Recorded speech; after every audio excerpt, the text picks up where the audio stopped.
Doctor Carlos Camargo y apreciados amigos, este encuentro ha gravitado sobre uno de los temas más importantes de nuestro tiempo, la migración. Un fenómeno del cual más de 280 millones de personas en el mundo están hoy inmersos por múltiples razones, por pobreza, por los efectos devastadores del cambio climático, por los estragos que ha traído la pandemia del COVID-19, por regímenes autoritarios, por dictaduras brutales, por carencias elementales.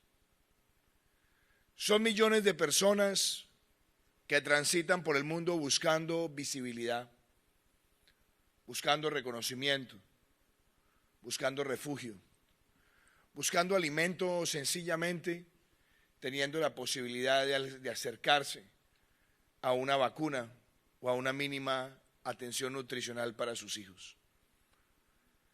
Estos fenómenos hoy en las Américas se están agudizando como nunca antes en nuestra historia.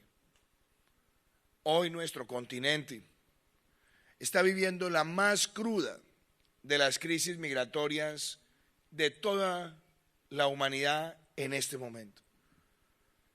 Son más de 6 millones de hermanos y hermanas venezolanas que han salido de su territorio con frío en los huesos, que han cruzado la frontera buscando multiplicarse por algún tipo de cambio para poder tener un ingreso que permita enviarle a sus familias alguna ayuda, sobre todo ante una sociedad donde el 95% se encuentra, según varios estudios internacionales, en situación de pobreza. Y que lo hace aún más dramático, que desde hace más o menos 4 años no existen programas de inmunización para los niños, y que lo agrava que el salario mínimo no llega siquiera a $10. Estos millones de hermanos y hermanas han buscado en el continente algún tipo de ayuda. En Colombia ya son cerca de 1.8 millones de ellos, el equivalente al 4% de nuestra población. Y una proporción similar la estamos viendo en países como Ecuador, como Chile, como Perú. Y vemos además que esta situación no para y por el contrario tiende a agravarse. La situación la torna aún más dramático, que cuando vemos los mismos estudios creíbles internacionalmente, lo que ha aportado la comunidad donante ante crisis como la crisis siria supera los $3.000 por migrante. Cuando se analiza la situación de Sudán, el aporte de la comunidad donante internacional llega a los $1.600. Y en el caso particular nuestro, escasamente llega a $300. Eso quiere decir que tenemos que asumir con muchísima creatividad fiscal y social una migración para la cual nuestros países no estaban preparados, porque ni siquiera habíamos acabado de solventar todas las necesidades básicas insatisfechas para nuestros propios connacionales. Pero lo que podemos decir también con claridad es que hemos atendido a este fenómeno con una palabra: fraternidad. Y que si bien no somos naciones ricas, hemos tratado de elaborar políticas públicas que nos permitan entender que quien huye del oprobio, que quien huye de la ignominia, de la dictadura y se asienta en otro territorio, no se asienta de manera efímera o fugaz. Todo lo contrario, busca asentar sus raíces por una mayor temporalidad. Si no entendemos eso, la reacción de las políticas públicas no solamente será errática, sino que ahondará en la situación de pobreza en la que se encuentran los migrantes. Por eso Colombia ha enfrentado este fenómeno con la frente en alto y sabiendo que nuestros retos son muy grandes en múltiples frentes. Pero desde cuando estaba en campaña presidencial dije que este fenómeno no podía ser tratado con indiferencia y que promulgaríamos todas las políticas que fuesen necesarias para darle visibilidad a esos migrantes. Han pasado 3 años y 2 meses desde el momento en que juré como presidente de todos los colombianos y logramos sacar adelante un marco de políticas públicas para la migración. Pudimos otorgarle la nacionalidad colombiana a más de 27,000 niños en riesgo latente de apatridia e iniciamos un proceso de regularización migratoria que llegó al punto más álgido cuando decretamos el Estatuto de Protección Temporal para 1.8 millones de migrantes por 10 años, para que sean visibles, para que sean reconocidos, para que puedan acceder a un empleo, para que puedan acceder al sistema de salud, para que puedan tener la bancarización y la inclusión financiera, para que puedan llevar a sus hijos al sistema educativo. Y si bien representa para nosotros un reto colosal, es con orgullo que hoy le digo a ustedes que si tuviera que volverlo a hacer 1 y 1000 veces, lo haría, porque es la fraternidad la que tiene que llevar el derrotero de la política migratoria del siglo XXI. Y si lo podemos hacer, países que no somos ricos, que los países que tengan más capacidades no huyan a este fenómeno, queridos amigos.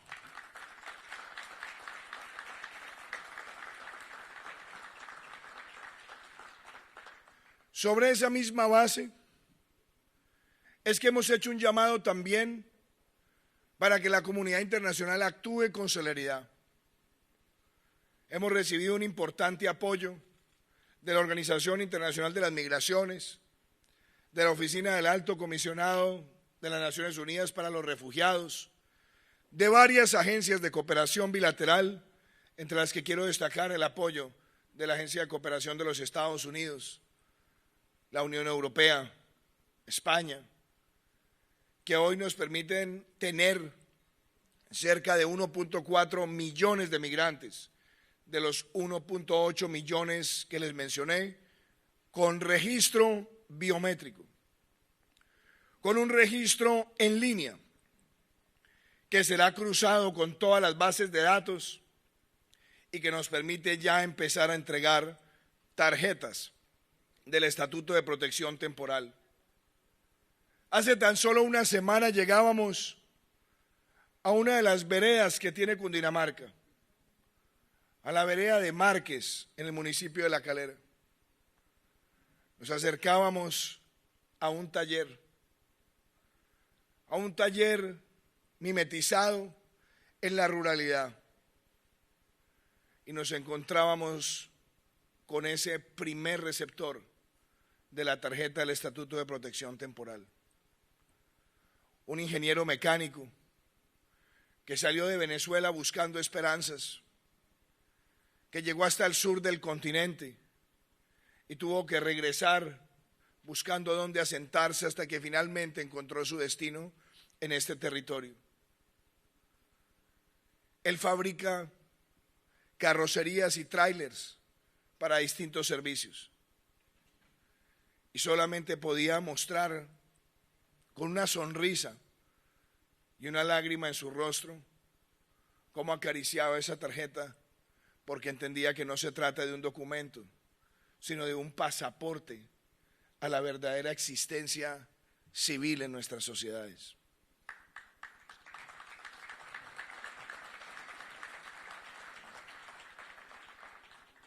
Yo hice un llamado hace 3 años para que más países del continente tomaran este paso. No podíamos esperar más, lo tomamos nosotros, pero no para tratar de generar ningún tipo de resquemor, ni mucho menos tratar de generar presión. Pero ciertamente en la circunstancia que nos encontramos, señores defensores, lo que se ha hecho en Colombia debe ser un referente de la integración latinoamericana en las políticas migratorias. Debemos armonizar la posibilidad de tener esos estatus de protección temporal por 10 años, entendiendo que este es un fenómeno sui generis, pero además desmitificando muchas de los prejuicios que sobre la migración se ciernen. Uno de ellos es creer que la migración per se trae un deterioro económico y social. Falso. Una migración bien manejada responsablemente y que le permite a otro que sume su talento al talento de la sociedad y su esfuerzo al esfuerzo de la sociedad y su conocimiento al conocimiento de la sociedad, termina contribuyendo a generar empleo, a aportar sus destrezas dentro de la formalidad. No hacerlo y pretender que la indiferencia, o en algunos casos aún peor, la xenofobia, sea el que oriente las decisiones, eso sí perpetúa la pobreza. Y también se convierte en partera de formas de violencia. Alcanzar un propósito de esta naturaleza no es fácil, pero requiere que desde las defensorías del pueblo se haga un llamado para tener censos de migrantes en todas las naciones, censos creíbles, para que tengamos también la posibilidad de generar oportunidades puntuales en el acceso a servicios. Pero óigase bien, tiene que ser la base para hacer un gran llamado a que la comunidad internacional de inversionistas pueda llegar a nuestros territorios y entender que una inversión cercana a uno de los mercados más grandes del mundo, bien administrada, puede también ser un disuasor de mayores flujos migratorios hacia Norteamérica. Hoy enfrentamos esta crisis migratoria de Venezuela y a esta se suma la crisis de Haití y también la crisis de muchos países centroamericanos que están sintiendo los efectos devastadores de esta pandemia.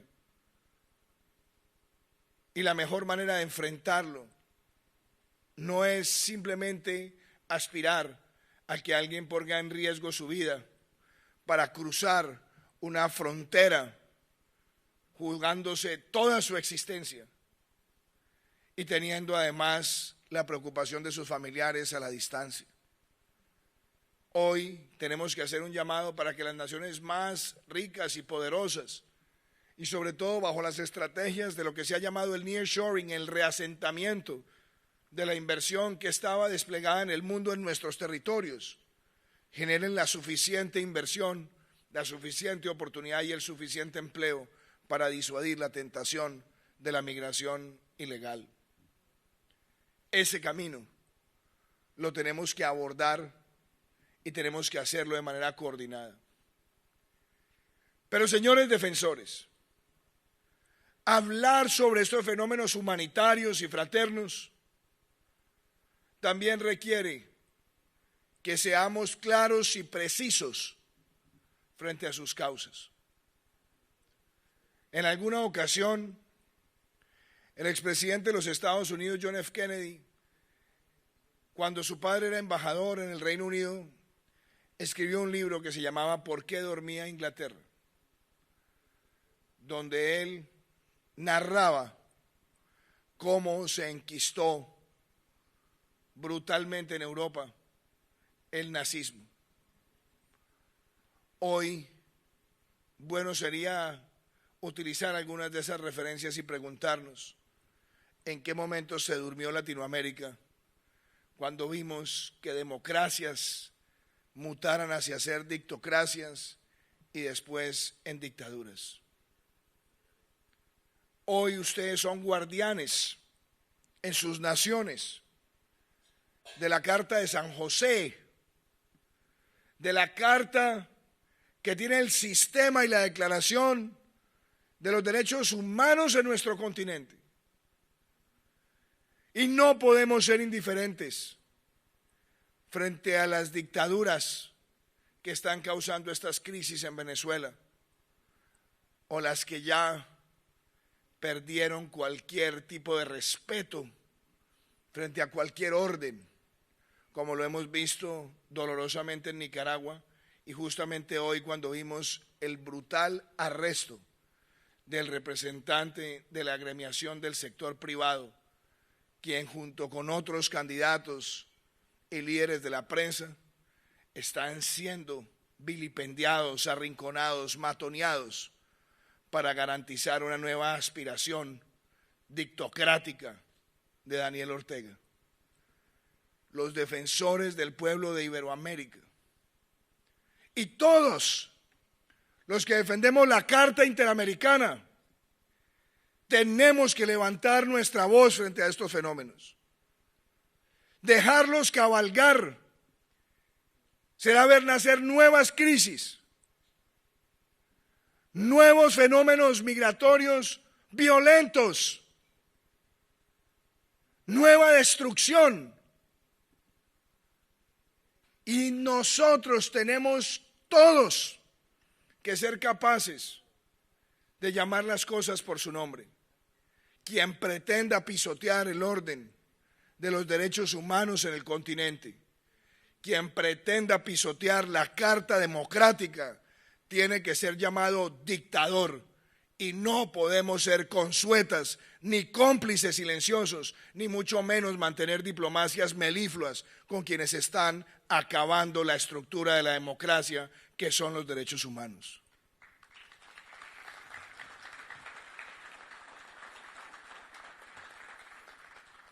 Mi llamado entonces es a que este encuentro se mantenga siempre vivo. Y qué bueno recibirlos en esta ciudad histórica y heroica. Hace tan solo 2 semanas, señores defensores, nos encontrábamos en la ciudad de Cúcuta, celebrando 200 años del nacimiento de nuestra primera constitución, la Constitución de la Gran Colombia, a la cual habían llegado delegados de la Capitanía General de Venezuela, de la Nueva Granada, donde habían llegado también representantes de Quito y del Istmo. Y nació una constitución que defiende o defendía de manera preclara los principios de la libertad, la seguridad, la igualdad y la propiedad. Una constitución que en su artículo 183 decía que los extranjeros en el territorio tendrán los mismos derechos de los colombianos, siempre y cuando cumplan con la ley. Estos espíritus que están afincados en esas primeros embriones de la República, hoy también perduran. Nuestra Constitución en su artículo 100 mantiene ese llamado a la protección del extranjero en nuestro territorio. Y los tratados internacionales que hemos firmado también reafirman que en Colombia debemos acogerlos y brindar oportunidad. Hoy Colombia los recibe con afecto y con cariño, defensores. Valoramos su trabajo porque ustedes todos los días atienden a las comunidades más vulnerables, las escuchan, generan alertas tempranas y reacciones y hacen llamados a las instituciones para atenderlos. Hoy los invito a que este encuentro de integración sea para aportar un grano más en que de una vez por todas tengamos un marco uniforme para atender la migración en nuestra región, pero aún un marco aún más uniforme para denunciar a quienes han causado esta desolación. Muchísimas gracias, son siempre bienvenidos en Colombia.